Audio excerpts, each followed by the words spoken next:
நடிகர் ரஜினிகாந்த், உபேந்திரா, நாகார்ஜுனா, சத்யராஜ், ஸ்ருதி ஹாசன் உள்ளிட்ட பலரும் நடித்திருக்கிறாங்க. இந்த படத்தோட கதை என்னன்னா, நண்பரா வர சத்யராஜ் கொலை செய்யப்படுறாரு. இதற்கு நடிகர் ரஜினிகாந்த் பழி வாங்குறாரா இல்லையா? சத்யராஜை யார் கொலை செஞ்சாங்க? இதை எப்படி கண்டுபிடிக்கிறாருன்ற ஒரு ரிவெஞ்ச் ஸ்டோரி தான் இந்த படத்தோட ஒன்லைன் கதையாக இருக்குது. சரி, இந்த படத்தோட கதை எப்படி நகருது?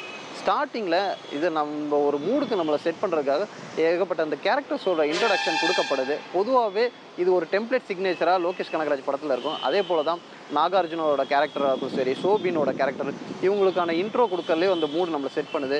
ஒரு 15-20 மினிட்ஸ்க்கு அப்புறம் நடிகர் ரஜினிகாந்தோட இன்ட்ரோ சீன் வந்ததுக்கப்புறம் கதை வேறு லெவலில் நகருது.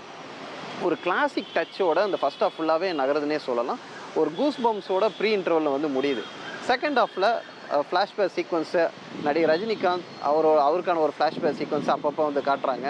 அதுக்கப்புறமா கதை வந்து நம்ம எதிர்பாராத ட்விஸ்ட் அண்ட் டர்ன்ஸாகவே நடக்குது. கிளைமேக்ஸ் போர்ஷனில் லாஸ்ட்டு 30 மினிட்ஸ் வந்து ஒரு என்ன சொல்கிறது, ஒரு ஜம்ப் பேக்டாகவே நம்மளை வந்து உட்கார வச்சுருக்காங்கன்னே சொல்லலாம். இது வந்து லோகேஷ் கனகராஜோட ஸ்க்ரீன் ப்ளே வந்து நல்லாவே இந்த படத்தில் ஒர்க் அவுட் ஆகிருக்கு. எந்த இடத்துலையும் ஒரு தோய்வே இல்லை. ஒரு லீனியராக நமக்கு எல்லாருக்குமே புரிகிற அளவுக்குன்னே இருக்குது. ஃப்ளாஷ்பேக் சீக்வன்ஸு ஒரு பயங்கரமான இது வரைக்கும் நம்ம நடிகர் ரஜினிகாந்துக்கு இப்படி ஒரு ஃப்ளாஷ்பேக் சீக்வன்ஸ் நமக்கு வைக்காத அளவுக்கு காமிச்சிருக்காங்க. ஒரு ட்ரூ ஃபேன் பாய் மூவ்மெண்ட்டாகவே லோகேஷ் கனகராஜ் ரஜினிகாந்தை காமிச்சிருக்காருன்னே சொல்லலாம். மேலும் நாகார்ஜுனாவும் சோபினும் போட்டி போட்டு நடிச்சிருக்காங்கன்னே சொல்லலாம். குறிப்பாக சோபினோட ஆக்டிங் வந்து பின்னி பெடல் எடுத்துட்டாரு. ஒரு வில்லனிசம் காட்டுறதா இருக்கட்டும் சரி, சோகமாக நடிக்கிறதா இருக்கட்டும் சரி, டான்ஸ் சீக்வன்ஸாக இருக்கட்டும் சரி, அந்தளவுக்கு பின்னி பெடலாக எடுத்துட்டாருன்னே சொல்லலாம். இன்னும் எதிர்காலத்தில் நிறைய தமிழ் படங்களாக நம்ம அவர் பார்க்கலாம்னே சொல்லலாம். அடுத்தது சத்யராஜ், ஸ்ருதி ஹாசன் எல்லோருக்குமே அவர் ஃப்ரெண்டாக ஒரு நல்லாவே நடிச்சிருக்காங்கன்னு சொல்லலாம். ஸ்ருதி ஹாசன் நிறைய சீக்வன்ஸில் அவங்களோட எமோஷ்னல் ஆக்டிங்கை இந்த படத்தில் அவங்க வந்து வெளிப்படுத்தியிருக்காங்க.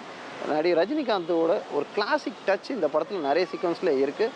அதே போல் சில வந்து இப்போது லியோ படத்தில் வந்து பார்த்திங்கன்னா இயக்குனர் லோகேஷ் கனகராஜோட இந்த ரெட்ரோ சாங்ஸ் ஒரு டச் சிக்னேச்சர் இருக்கும். அதுவும் இந்த படத்தில் வைக்கப்பட்டிருக்கு. நிறைய ஃபைட் சீக்வன்ஸ் நல்லா ஸ்டைலிஷாக நிறைய ரஜினிகாந்த் வந்து சண்டை போட்டிருக்கிறத நம்ம பார்க்க முடியுது. இப்படி நிறைய கூஸ்பம்ஸோட இந்த படம் வந்து ஒரு என்கேஜிங் ஒரு ஃபுல்ஃபில்லாகவே இருக்குது. உபேந்திரா போர்ஷன் வந்து கொஞ்சம் குறைவாக இருந்தாலும் வர சீன் ஃபுல்லாகவே நல்ல ஒரு மாஸான ஒரு இதாக தான் அவருக்கு வந்து கொடுக்கப்பட்டிருக்கு. அதே போல் அமீர் கானோட அவர் வந்து ஸ்பெஷல் அப்பியரன்ஸ் இருந்தாலுமே அவருக்குமே ஒரு மாஸ் ஃபீல் ஒரு தான் கொடுத்துருக்குறாங்க. ஒரு கேங்ஸ்டர்னால் எப்படி இருக்குன்றதுக்கு ஒரு மாஸ் ஃபீல். எல்லாருக்குமே ஒரு கேங்ஸ்டர்னால ஒரு ஸ்டைலிஷான ஒரு வில்லன்களாக தான் இந்த படத்தில் வந்து போர்ட்ரே பண்ணியிருக்கிறாங்க.